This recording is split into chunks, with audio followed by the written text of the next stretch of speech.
आपको दिल्ली जाना है। कहाँ जाना है? मान लो आपको दिल्ली जाना है। 3 शब्द हैं, साध, साधन और साधक। कौन कौन से? साध, साधन और साधक। अब इसमें से दिल्ली क्या है? दिल्ली क्या है?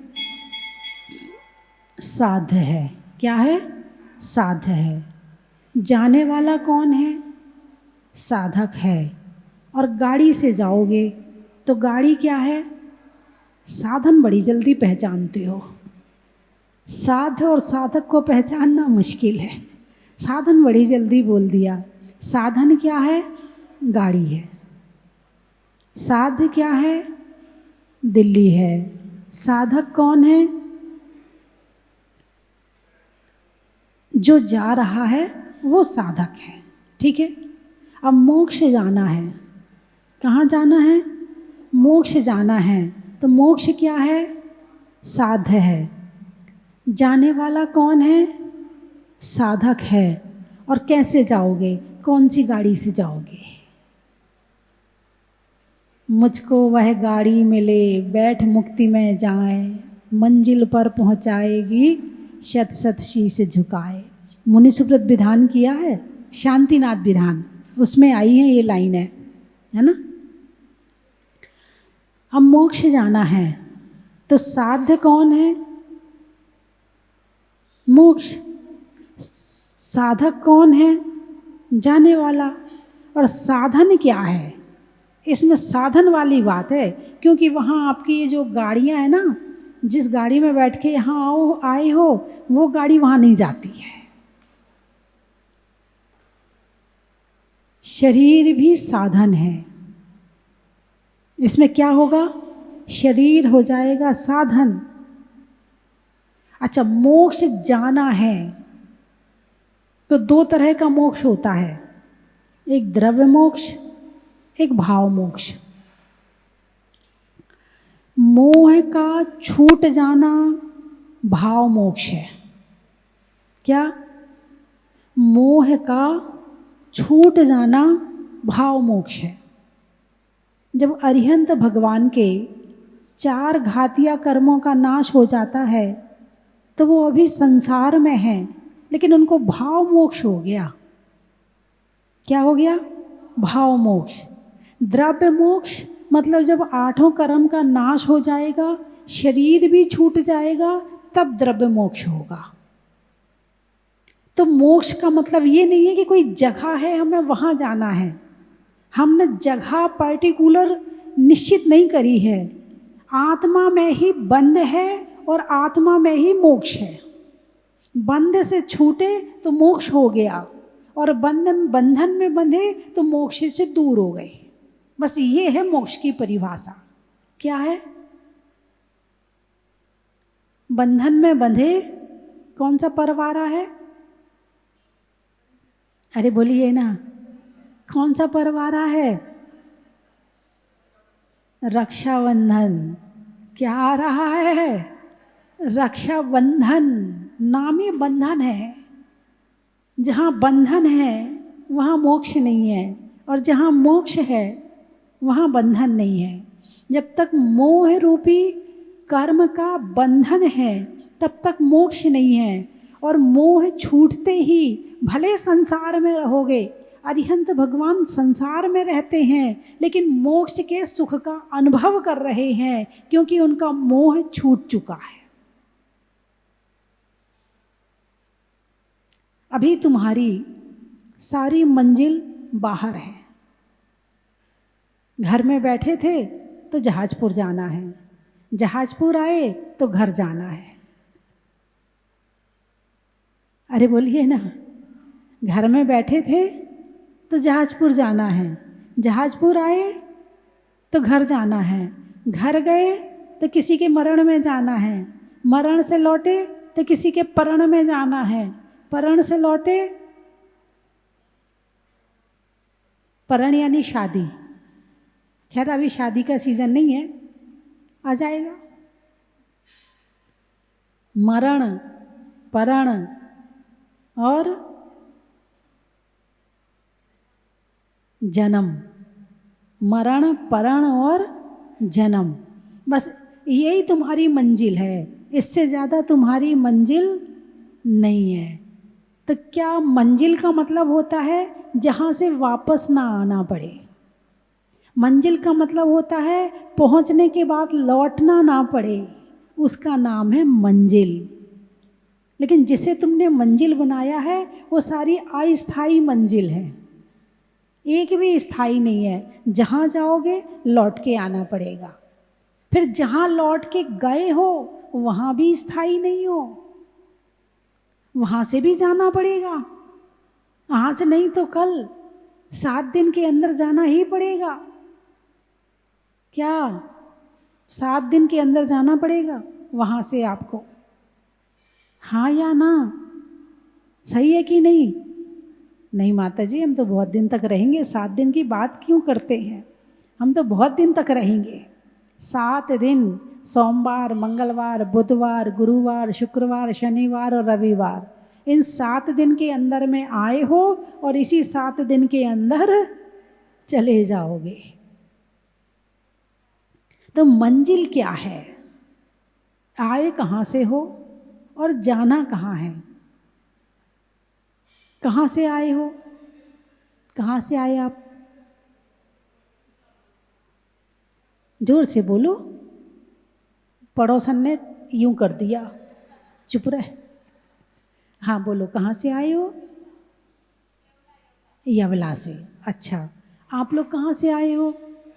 झालरापाटन से। पीछे वाले कहाँ से आए हैं? करोल बाग से।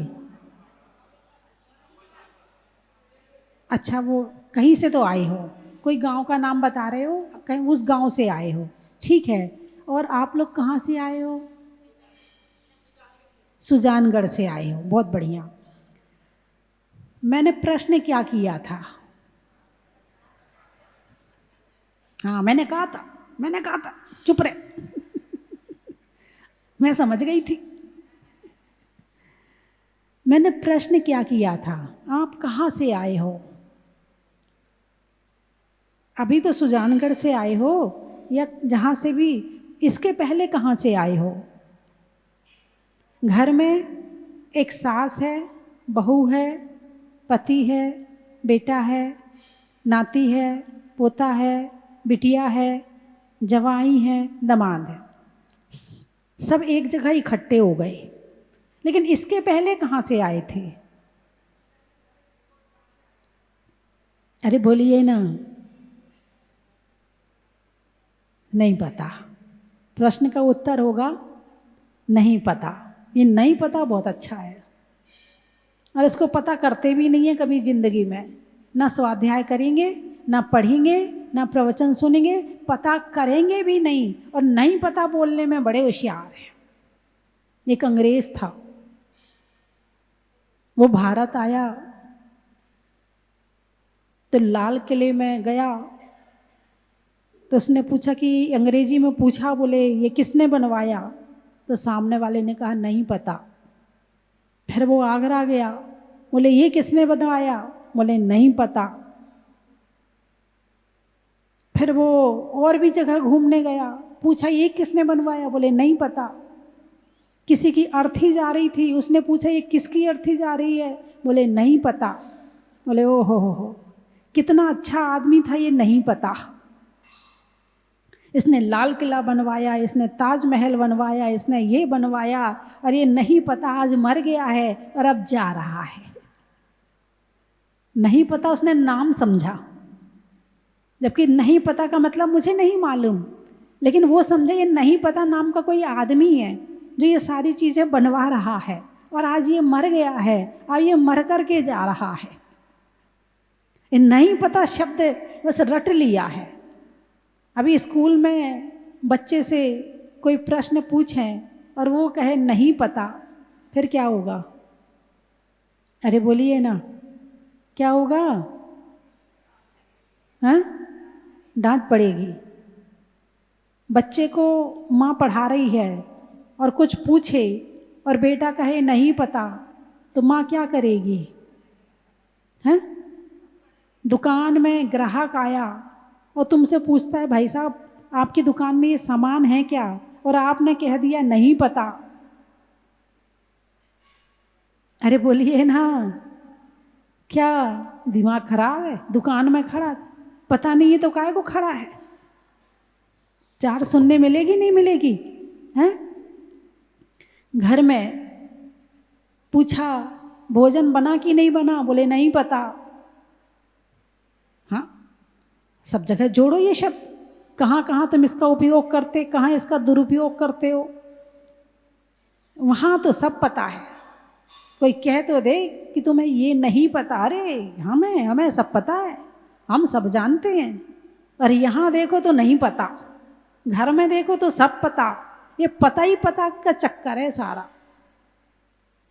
अब बताओ पिछले जन्म में तुम कहाँ से आए हो? नहीं पता। क्या नहीं पता? पता नहीं है तो क्या मालूम नहीं करोगे? हाँ माता जी आप बताओ, कौन सा ज्योतिषी है जो ये बता दे कि हम पिछले जन्म में कहाँ से आए हैं और आगे हमें कहाँ जाना है? आपको कहीं जाने की ज़रूरत नहीं है। आप तो तत्वार्थ सूत्र पढ़ लो और तत्वार्थ सूत्र का 6वां अध्याय पढ़ लो, आपको पता चल जाएगा कि कहाँ से आए हो और कहाँ जाना है। कहीं जाने की ज़रूरत नहीं है, सब कुछ लिखा है। हाँ, ऐसा नहीं लिखा कि तुम्हारा नाम लिख के लिखा है, उसमें तो थर्मामीटर लगाया है। अपने ऊपर लगाकर देख लो कि तुम पिछले जन्म में कहाँ से आए थे और तुम अभी क्या कर रहे हो, तो अगले जन्म में कहाँ जाओगे बिल्कुल पता चल जाएगा। और फिर उसके बाद आप कहो मुझे नहीं पता, तो फिर भगवान की गलती नहीं है, फिर तुम्हारी गलती है, और अभी भी तुम्हारी गलती है, क्योंकि भगवान ने तो कह दिया देव पूजा, गुरु उपासना, स्वाध्याय, संयम, तप और दान, ये 6 कार्य एक जैनी को रोज करने चाहिए। और जो इन 6 कार्यों को रोज करके फिर अपने संसार की जीवनचर्या को शुरू करता है, उसका ये जीवन भी सफल होता है, ये नहीं पता भी खत्म हो जाता है, उसका जीवन भी अच्छा बनता है, घर वाले भी उससे प्रसन्न रहते हैं और सारी दुनिया उससे प्रसन्न रहती है और वो खुद भी प्रसन्न रहता है। जो इन 6 कार्यों को करके फिर अपने जीवनचर्या को शुरू करता है। तो मोक्ष क्या है? मोक्ष कहाँ है? अच्छा चलो ये बता दो, मोक्ष कहाँ है? 3 लोक के ऊपर। कहाँ है? 3 लोक के ऊपर सिद्धालय है। क्या है? जहाँ सिद्ध भगवान रहते हैं। तो क्या अकेले वहाँ सिद्ध भगवान रहते हैं और कोई नहीं रहता? तुम आज तक सिद्धालय गए कि नहीं गए? अरे बोलिए ना, आज तक सिद्धालय गए कि नहीं गए? नहीं गए? ओहो हो, यही तो दिक्कत है। ये कह दो ना नहीं पता। ये क्यों कह रहे कि नहीं गए? तुम्हें पता ही नहीं है, तुमने पढ़ा ही नहीं है, गए कि नहीं गए। इसमें मत कहो कि गए नहीं गए, ये बोलो कि नहीं पता। तुम सिद्धालय जा चुके हो, तुम सिद्धालय होके आ गए हो, लेकिन सिद्ध बन के नहीं गए। जो सिद्ध बन करके जाता है वो वापस नहीं आता है, और जो निगोदिया बन के जाता है उसे वापस आना पड़ता है। क्या बन के गए हो? निगोदिया, त्रयंच, पूरे लोक में ठसाठस भरे हुए हैं। सिद्धालय गए तो हैं, मगर सिद्धों का सुख प्राप्त नहीं किया है। सिद्धालय का सुख प्राप्त नहीं किया है ना। जेल में एक कैदी भी रहता है और जेलर भी रहता है। जेल में जिसे ताले में बंद रखते हैं वो भी रहता है, और जो वहाँ पर जेलर होते हैं, वहाँ स्टाफ होता है काम करने वाला, जो उनको बंद करने वाला होता है, उन पर निगरानी रखने वाला होता है, वो भी वहाँ रहता है। लेकिन दोनों में अंतर क्या है? दोनों में अंतर क्या है? एक में ये है कि वहाँ रहकर भी वो दुखी नहीं है, उसे तो नोट मिलते वहाँ रहने के लिए। क्या?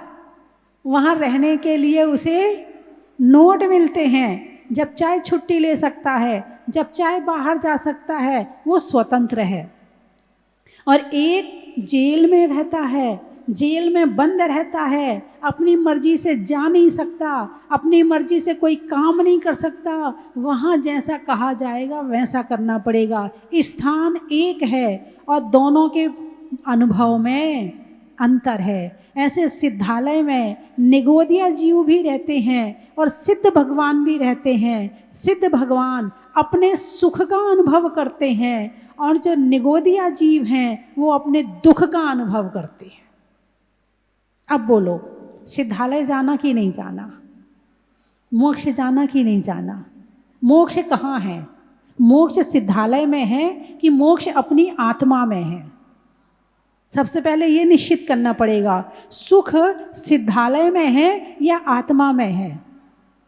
यदि सिद्धालय में है तो फिर निगोदिया को भी सुख मिलना चाहिए, है ना? लेकिन सुख कहाँ है? अपनी आत्मा में है।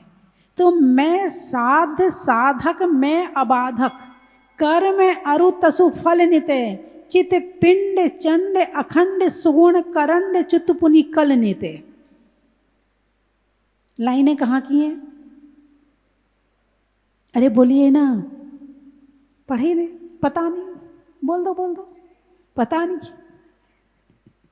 छेढ़ाला पढ़ी नहीं कभी, याद करी नहीं, अध्ययन करते नहीं, सुख के सारे रास्ते बंद कर दिए।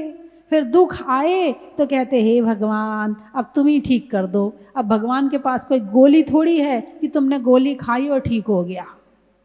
ये तो जैसे कर में बांधे थे वैसे ही खोलने पड़ेंगे, जैसे बुलाए थे वैसे ही भगाना पड़ेगा, तब काम होगा। तो मैं साध साधक मैं अबाधक, मैं ही साध्य हूं। क्या?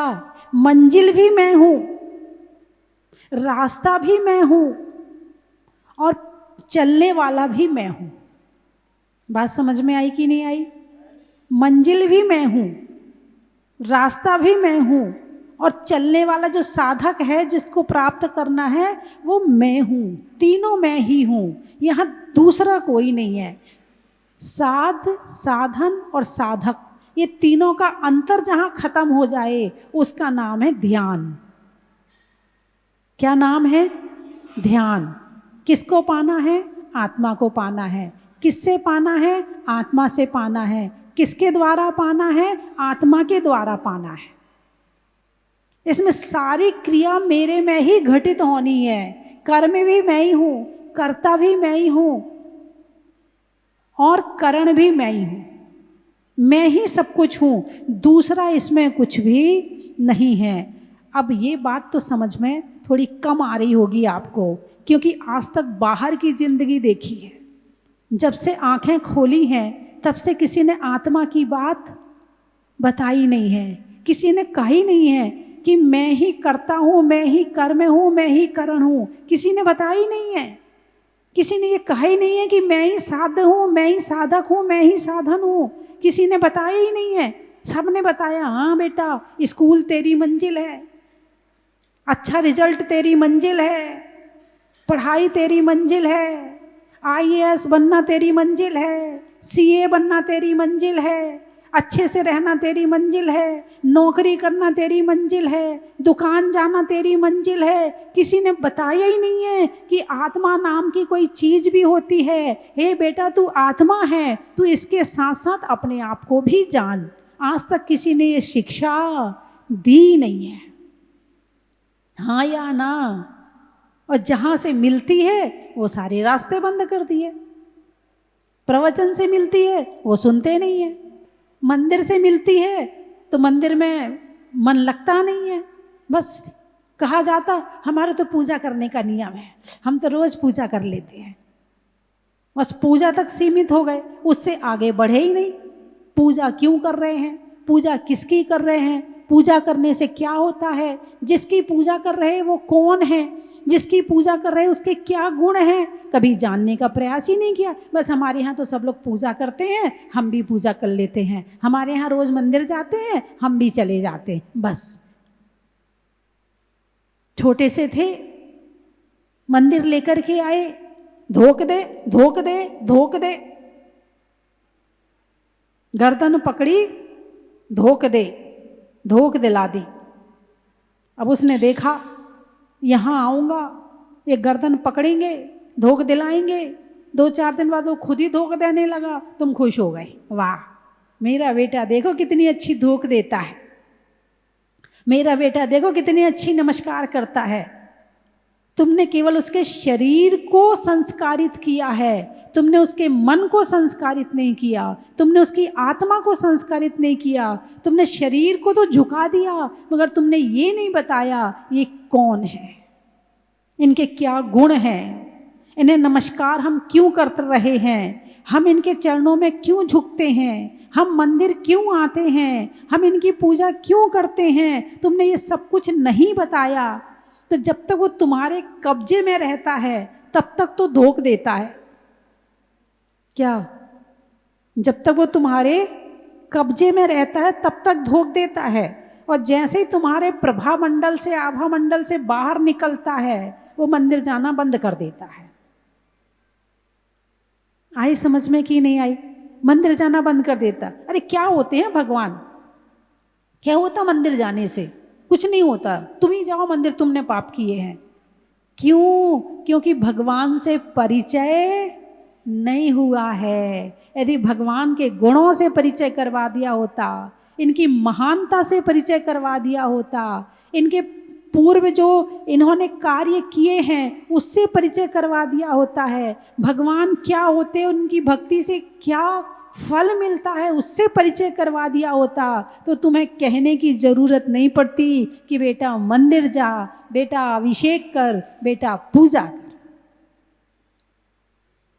तुम्हारा बेटा कहीं आर्ट ऑफ लिविंग में जा रहा है, कहीं मेडिटेशन कैंप में जा रहा है, कहीं दुनिया में घूम रहा है, और ध्यान के खजाना मंदिर में भगवान बैठे हैं उनको नहीं जानते हैं।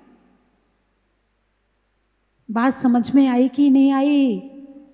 हैं? तो मैं साध्य साधक, मैं अबाधक, मैं ही साध्य हूं, मैं ही साधन हूं, और मैं ही साधक हूं, शरीर नहीं।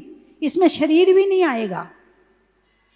ध्यान किसका करना है, शरीर का या आत्मा का? मंजिल क्या है हमारी? आत्मा है। जो अपनी आत्मा को अपनी मंजिल बना लेता है वो मोक्ष पहुंच जाता है। जो संसार की चीजों को अपनी मंजिल बनाता है वो संसार में ही भटकता रहता है। अब क्या करना है ये आप देखो, ये आपके ऊपर है। खुद को पाना है या दूसरों को पाना है? दूसरों को तो कितना पा लेना, एक दिन वापस आना पड़ेगा। दूसरों को पाने के चक्कर में रहते, वो मिल जाए, वो मिल जाए, वो मिल जाए, और मिलती है तो उसके साथ फिर 100 दुख मिल जाते हैं। जो मिलता है, चाहे वस्तु हो या व्यक्ति हो, तुमने जिसको पाने की इच्छा करी, मेहनत करी, प्राप्त किया, उसके साथ में फिर वहां पहुंचने के बाद तुम सुखी नहीं होते हो, तुम्हें दुख ही मिलता है। पहाड़ देखे, पहाड़ दूर से कितने अच्छे लगते हैं। अरे बोलिए ना, अच्छे लगते ना? हाँ, अब पास जाओ, हैं? अब कैसे लग रहे हैं? ऊबड़ खाबड़, कंकड़ पत्थर, सूखे पौधे हैं, पेड़, कहीं ये गंदगी पड़ी, कहीं, और दूर से कितने अच्छे लग रहे थे। ये संसार ऐसा ही है, ये संसार ऐसे ही है, ये दूर से ही अच्छा लगता है, और जिसको पाने का प्रयास किया पहुंच जाओ वहां तक, उसके बाद तो दुख मिलना ही मिलना है। इसीलिए भगवान मंदिर में जो बैठे हैं, भगवान से पूछो, भगवान पैर पे पैर रख के क्यों बैठ गए, हाथ पे हाथ रख के क्यों बैठ गए? हम देखो पूरी दुनिया में कितना घूमते हैं। भगवान कहेंगे मैंने इन पैरों से तीनों लोकों की यात्रा करी, लेकिन मैंने बहुत चीज़ों को अपनी मंजिल बनाई, लेकिन मुझे कुछ भी वहाँ पर नहीं मिला, दुख ही मिला, सुख नहीं मिला। इसीलिए मैं पैर पे पैर रख के बैठ गया। फिर पूछो भगवान से, भगवान हाथ पे हाथ रख के क्यों बैठ गए? दुनिया में इतने काम है करने के लिए, आप तो हाथ पे हाथ रख के बैठ गए। भगवान कहेंगे मैंने इन हाथों से संसार का बहुत काम किया, लेकिन रिजल्ट 0 मिला, कुछ भी नहीं मिला, पाप के अलावा कुछ नहीं मिला। इसलिए मैं हाथ पे हाथ रख के बैठ गया। भगवान से पूछो कि भगवान ये दुनिया कितनी सुंदर है, देखो ताजमहल, राजमहल और दुनिया भर की चीज़ें घूमने के लिए, कभी हम दुबई जाते हैं, कभी अमेरिका जाते हैं, कभी लंदन जाते हैं, कभी और कहाँ कहाँ जाते हो, कभी शिमला जाते हैं, कभी कुल्लू मनाली जाते हैं, कभी कश्मीर जाते हैं। कहाँ? कश्मीर से कुछ याद आया? धक्का याद आया है? हाँ, हम दुनिया भर में घूमते, भगवान ये दुनिया कितनी अच्छी है, आप आंख नीचे करके बैठ गए। भगवान ने कहा मैंने तीनों लोकों को देखा, पूरी दुनिया, पूरा संसार देखा, फिर मैंने आंखें झुकाकर, फिर ध्यान लगाकर अपनी आत्मा को देखा, तो मुझे अपनी आत्मा से ज़्यादा सुंदर दुनिया में कोई लगा ही नहीं। इसलिए मैं ध्यान में बैठ गया और ऐसा आनंद आया कि ध्यान से बाहर ही नहीं आए। और ऐसे ध्यान लगाए कि सारे, जब आत्मा में ध्यान लगता है तो कर्म भागना शुरू कर देते हैं, और जब बाहर ध्यान लगाते हो तो कर्म आना शुरू कर देते हैं। कर्मों को भगाना है तो सही रास्ता कौन सा है? अपने घर में आ जाओ। जो अपने घर में रहता है उसके घर में चोर नहीं आते हैं। मैं 3 चीज़ें बोलूँगी, आपको कहना बड़ा ही महत्व है। स्वभाव में नर्म का, भोजन में गर्म का और जीवन में धर्म का। अपनी अपनी नहीं तानने का, बड़ों की मानने का और भगवान को जानने का। चंद्रमा में गुरुत्वाकर्षण का, भौतिकता में आकर्षण का, और करने में ध्यान से भगवान के दर्शन का। हिंदी में मात्रा का, स्कूल में छात्रा का, आज आपकी जहाजपुर की यात्रा का। कहाँ कहाँ से आए? पाटन से। अच्छा। शरीर को रहने के लिए तन का, सोचने में मन का और आने वालों में झालरा पाटन का।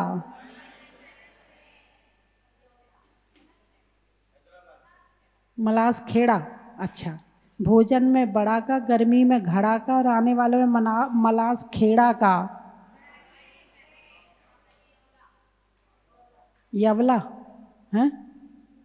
भोजन में चवला का, भोजन में चवला का, नहीं होने में बावला का और आने वालों में यवला का। बड़ा ही महत्व है। हैदराबाद। भोजन में सलाद का, खेत में खाद का और आने वालों में हैदराबाद का। बड़ा ही महत्व है। आड़े गांव। आड़े गांव। अच्छा। सुधरने में भाव का, नदी में नाव का और आने वालों में आड़े गांव का। बड़ा ही महत्व है। फुलेरा। अच्छा।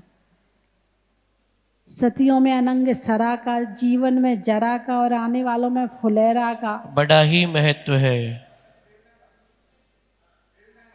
वेलना, वेल गंगा, डंगा, डंगा, डांगा, डांगा। अच्छा। घूमने के लिए तांगा का, होने में चंगा का और आने वालों में बेल डांगा का। बड़ा ही महत्व है।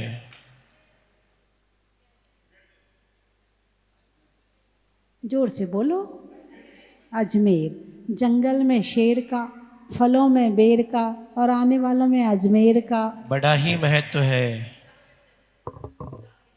वृक्षों में बड़ का, बड़ की जड़ का, आने वालों में सुजानगढ़ का। बड़ा ही महत्व है।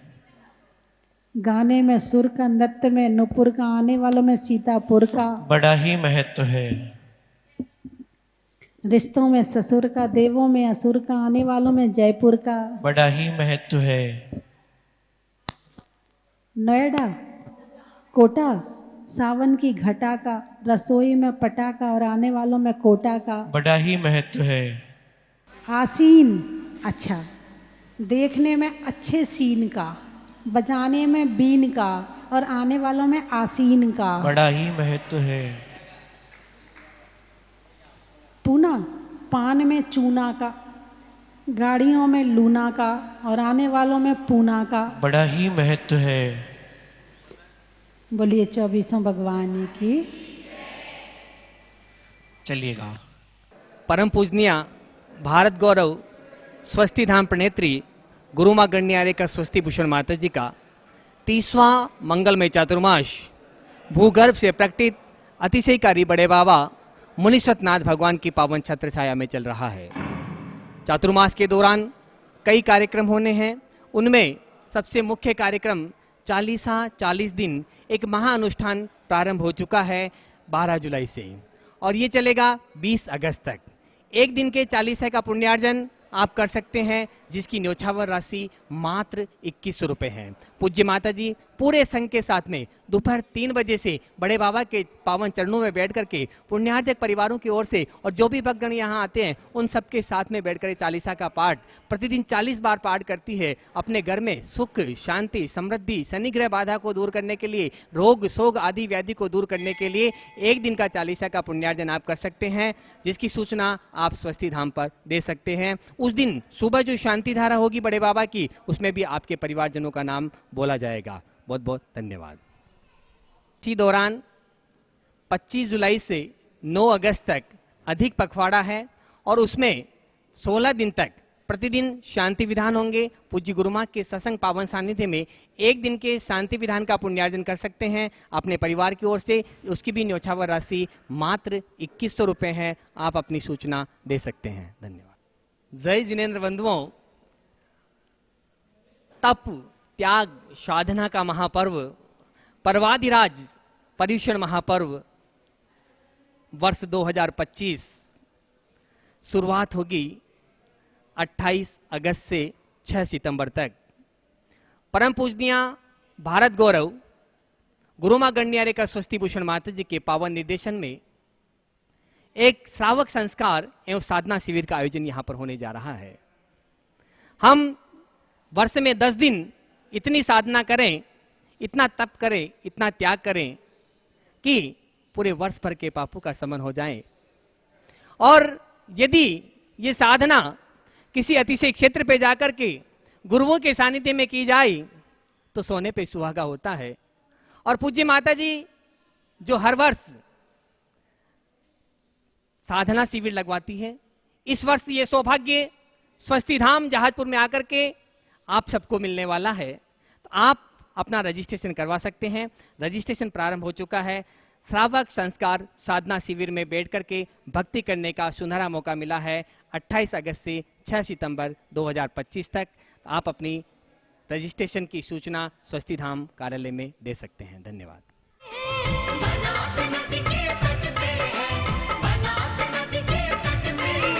स्वस्ति धाम में आकर भक्तों के दुख दारिद कटते हैं। सब दुख दारिद कटते हैं। हाँ, दुख दारिद कटते हैं। भवसागर से तरने को ये जहाज मंदिर पाया है। जय हो मुनि सुव्रतनाथ, जय हो मुनि सुव्रतनाथ, भगवान मुनि सुव्रतनाथ।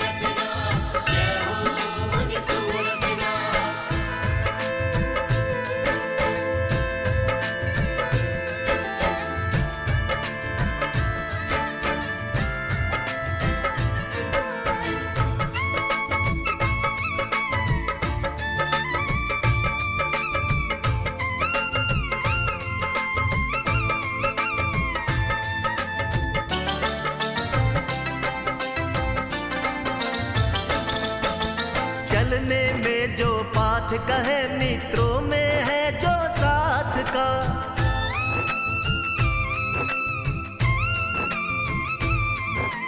चलने में जो पाथ कहे मित्रों में है जो साथ का।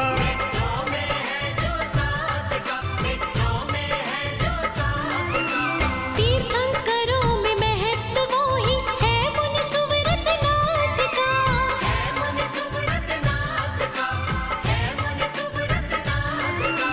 दिव्याध्यात्मिक शक्ति का हाँ केंद्र यही कहलाया है।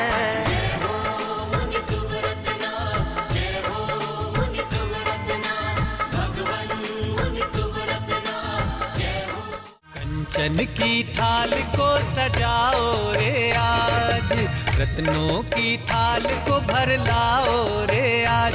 आओ आओ करे रे गुणगान आरती भगवन की।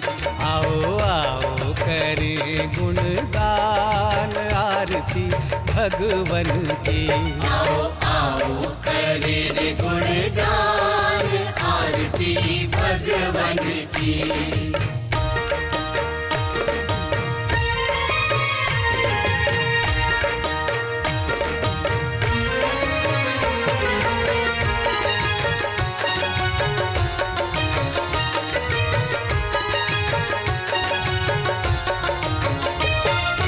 पिता सुमित्र के राज दुलारे, माँ पद्मा जी के नैनों के तारे।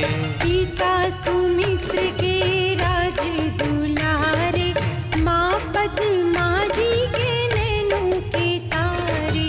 राजगृही में जन्म लियो आप, राजगृही में जन्म लियो आप। आओ आओ मनाए खुशी आज आरती भगवन।